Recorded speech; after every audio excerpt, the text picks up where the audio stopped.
I want to do a thought experiment with y'all real quick. Let's say I gave you 50 million right now in a suitcase. What would you do with it? Probably pay some bills, buy a home, make sure your mom and your daddy straight, all that good stuff, right? Now let's say I gave you that same $50 million and I pushed you on an airplane and you land on a deserted island. Like Tom Hanks' Castaway deserted island. There's nothing on there. Nothing but bananas and birds. But you still have that $50 million.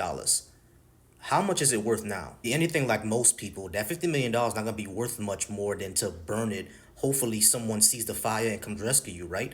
The lifeboat is a lot more important than the $50 million at that point. The reason why I brought this up is because this entire conversation of $1 trillion versus a conversation with Jesus is exactly like that. A lot of people have pointed out that this conversation has made Christians seem very, very selfish. And you're not wrong, because all their answers of what they're going to do with that 10 minutes is basically glazing a super wizard, right? However, the way that Christianity teaches you is that life is basically that deserted island that I told you about. And Jesus is supposed to be the lifeboat. Now, I'm not saying this to defend him.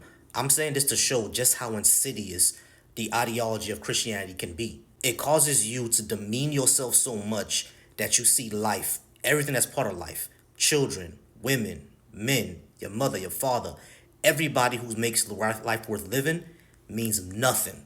It's all basically a deserted island. Reason why I know this is because this question was asked to me at least 15 or 20 years ago when I was a Christian. Back then, it wasn't $1 trillion. It was like 50 billion, 100 billion, something like that. But inflation, like money changes. Now, I was one of the few people in my youth group that said, I'm choosing the money because anything that I'll ask Jesus for anyway, I'll just use the money for it. So no need to waste his time, right? And even back then, people was looking at me crazy. Oh, this is the savior. He means everything. This life means nothing, etc., etc. Now, this is not an excuse, of course, but it is an explanation. You're part of an ideology that teaches you that nothing matters but a magical man in the sky. You end up with people who would rather waste time trying to meet a genie than doing something that's pragmatic, like becoming the genie yourself.